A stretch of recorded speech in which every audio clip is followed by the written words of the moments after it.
The situation monitor on the forward bulkhead remained in blackout mode, waiting for the Owl's hull temperature to drop far enough to deploy the nose cameras. It didn't matter. John 117 had inserted onto dozens of glassed worlds during his 34-year combat career, and he knew what to expect. A blanket of silver-limbed clouds hanging over vast sweeps of heat-fused ground. Mats of lichen and algae starting to take hold in scattered pockets of dust and mud. Black-bottomed ponds licking at mirror-smooth shores. Spider-veined river systems draining into half-empty seas. And not much else. The Covenant was gone now, save for a few holdout factions still clinging to their hatred of humanity, or a lost hope of transcendence. But during the war, the aliens had rained monsoons of hot plasma down on hundreds of worlds, burning soil and melting bedrock, boiling oceans and filling the air with superheated vapor. Any creature that had escaped instant incineration had suffocated on superheated smoke, or seared away its feet fleeing over molten ground, or emerged from hiding to eventually starve while wandering barren expanses of ash-impregnated lecitellurite. Nothing survived a Covenant plasma bombardment. John knew that. But this was Reach, the closest thing to a home he and his fellow Spartan IIs could remember, and he wanted to see for himself how it was faring these days. He needed to. Operation Wolf was supposed to be a simple mission, just a 2-kilometer descent into the ruins of Castle Base to recover the assets Dr. Catherine Halsey needed to save galactic civilization, again, from a rogue AI, Cortana. 2 years ago, Cortana had been John's AI, residing in his Mjolnir armor connected to his mind through a port in the back of his skull. And she... Damn, it was happening again. John could hardly think of Cortana's name without finding himself in a battle against his own thoughts, replaying the entire incident in his mind and wondering what he might have done differently. It wasn't a bad neural lace or hypnotic suggestion or anything like that. He was just... He checked his heads-up display for the go time. ETA 27 minutes, enough of a window to get himself sorted and focused. John had known before their last battle together that Cortana was descending into the final stages of rampancy, a sort of inevitable AI schizophrenia, as her mind literally outgrew its neural matrix after 7 years of existence. But with the fate of humanity hanging in the balance, he allowed Cortana to infiltrate the control systems of a primordial enemy vessel, sacrificing herself so he could destroy a devastating weapon threatening Earth. And it had worked, until Cortana returned from the dead.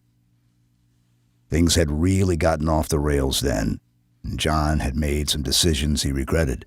Worse, he had dragged the rest of Blue Team into the mess along with him, going AWOL to uncover the mystery of Cortana's rebirth and rescue her. From what?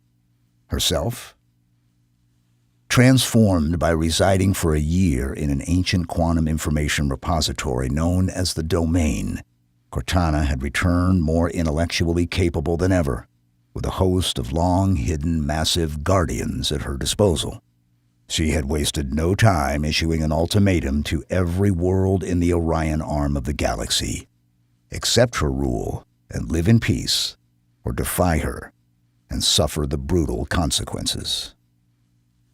John's second-in-command, Fred 104, called it peace through menace. That was an understatement. The Guardians were so powerful they could neutralize entire worlds and knock fleets out of orbit, killing thousands, even hundreds of thousands, when huge vessels crashed down on the towns and cities below. And Cortana had also corrupted an army of human AIs into aligning with and spying for her. Now, interstellar civilization was sinking into a nightmarish surveillance state, with the situation worsening each day. And John could not help feeling responsible. Had he ordered Cortana to stand down when her deterioration began to accelerate, she would never have been drawn into the Domain. But he would never have destroyed that Forerunner weapon. It was all just going in circles. There had been no good choices in any event. John knew that.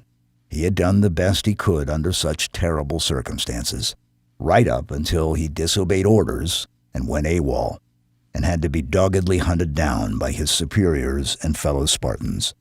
Someday there was going to be a reckoning for that decision. Just not now. Now he had a job to do. John checked the ETA, 25 minutes, still plenty of time. But during the previous day's pre-drop threat sweep, the Special Deliveries mothership, an Eclipse-class prowler named Bucephalus, had picked up some surface chatter suggesting there was a low-intensity conflict underway in the Aran Basin. It hadn't been much, just a few transmissions as one group of humans warned another about an enemy patrol, followed a few minutes later by a trio of heat flares that could have been anything from plasma strikes to missile detonations. There had probably been more to the battle, of course, but the Bucephalus's instruments weren't sensitive enough to pick up small and medium arms fire from orbit, just the artillery. John and the other Spartan IIs had grown to maturity on Reach, so he had always paid special attention to any mention of it in the intelligence reports routed past him over the years. He knew that not much had happened on the planet since the Covenant plasma bombardment. A handful of salvagers, both human and alien, had started to visit Reach after the glass cooled, and 2 years ago a small colony of rehab pioneers had set up somewhere on the continent of Epos. The Aran Basin was located on Epos, so it seemed likely that the conflict involved the rehab pioneers somehow. The intelligence reports had grown extremely rare after Cortana issued her ultimatum, and the few John had seen did not refer to Reach. The fight could be between anybody. 2 salvage companies, the rehab pioneers and a salvage company, different rehab factions, or 100 other possibilities. All John knew for sure was that the conflict location was good news, because Blue Team had no intention of entering the Aran Basin. Sure, he would have liked to check on the pioneers and see how they were doing. Reach was the only home he could remember, and he would have liked some reassurance that it was in good hands. But that wasn't the mission.